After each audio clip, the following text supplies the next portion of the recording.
A little while ago, in my average review of the average slasher flick, American Psycho 2, I said that it wasn't the absolute worst movie I'd seen. And it wasn't.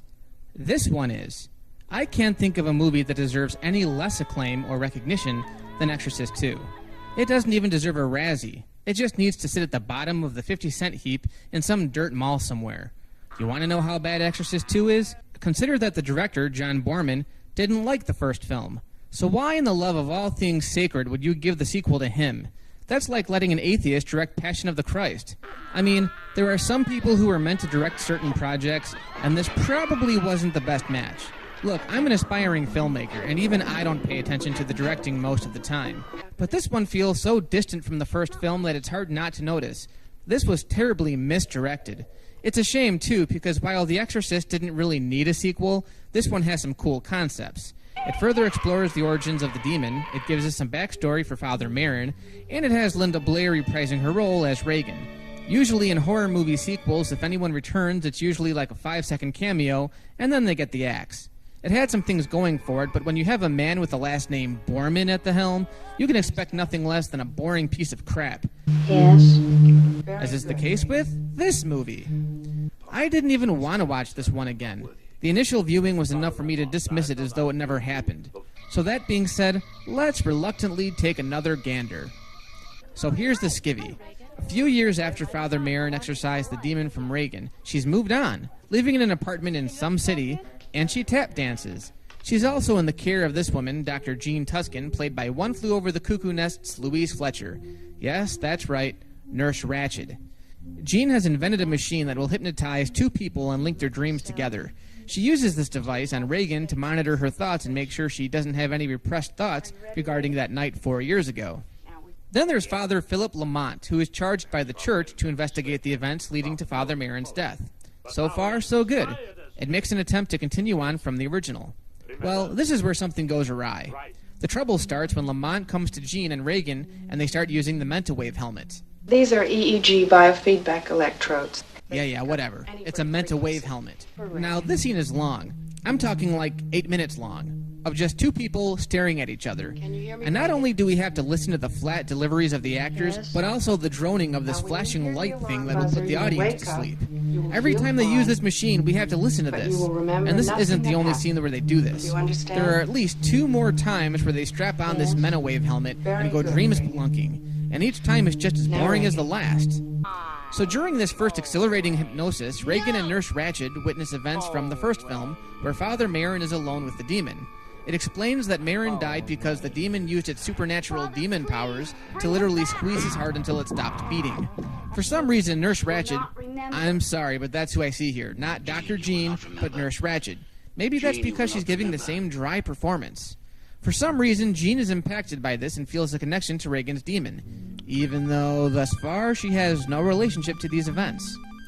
Now, while Richard Burton's performance does improve a little bit, most of his scenes just come off as daytime melodrama. It did. That wasn't the mind of a child. It was horrible. Utterly horrible. Your machine has proved scientifically that there's an ancient demon locked within her. We must fight it. We must help her. It's like we're watching a British soap opera. It's hard to take seriously. Nevertheless, Father Lamont comes to the conclusion that Reagan is still possessed by the demon and takes it upon himself to save her. Now this is where the movie starts to get trippy, and from here on, it just doesn't let up. Reagan starts to have dreams about locusts in Africa, and even hears the demon talking to her. Now, does this sound like the demon from The Exorcist? Come, Reagan. We're going flying. Far, far away. No, it sounds like a 6-year-old trying to do a bad impersonation. This sounds horrible. The other thing I'm noticing is that none of these locations look real. Everything looks like it's being shot on a soundstage, even the exteriors. Look at the first film. Washington looks like Washington. You can tell they took advantage of the scenery, but here it was like they were afraid to use real locations. It makes everything feel, I don't know, smaller? While Lamont continues his investigation, you might notice that all he's doing is recounting scenes from the first movie. So if you've seen the first film, and honestly, who hasn't, this will come off as boring. And if you haven't seen the first one, this will make absolutely no sense. See, no one wins. I can't understand it. It frightens me. Have you tried a psychiatrist or a priest? I'm talking to one now, aren't I? So we get another psychosis scene, and this one's a little more eventful. Something actually happens now. We get a drawn-out flashback scene involving Father Merrin fighting the demon in Africa. This time, the demon has possessed a healer named Kokumo. Now, this is interesting because we're finally given the demon's name. But it's also one of the hokiest moments in the whole film. I am Pazuzu. Hokey! Aside from that, listen to these pleasant sound effects.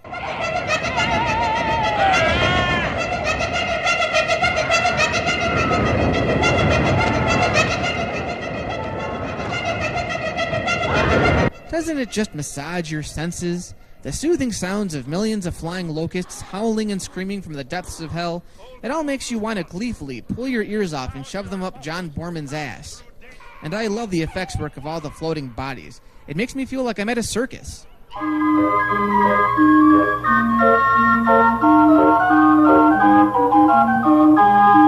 And it all leads up to the voice of Darth Vader stepping up to the camera and growling.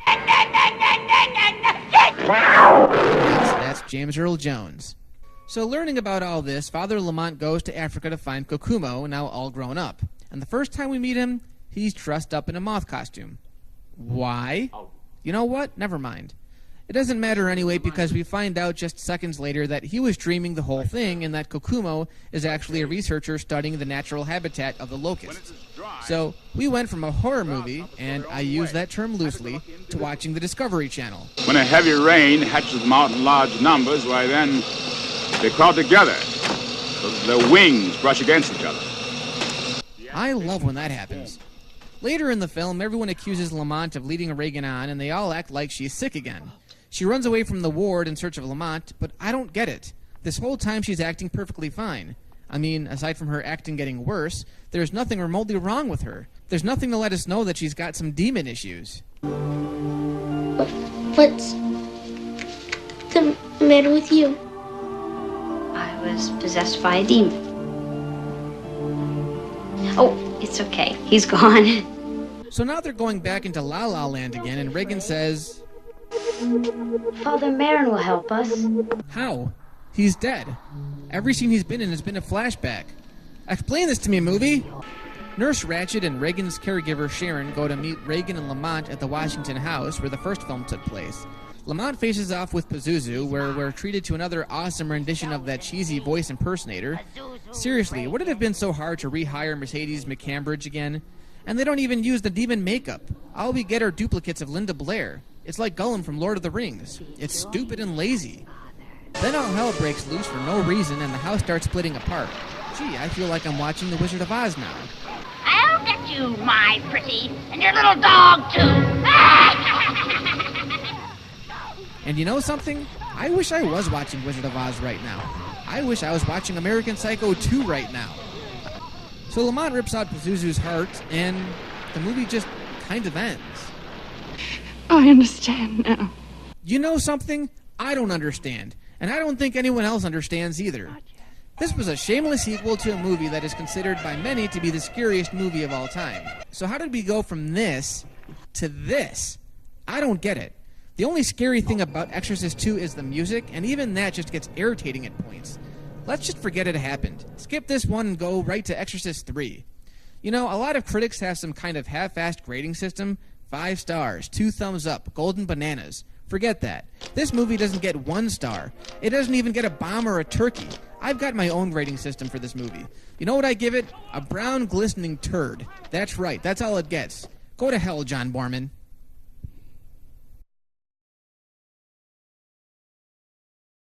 This is the traditional route of the plague. They think and stop them with DDT. I've flown this route before. When was that? It was on the wings of a demon.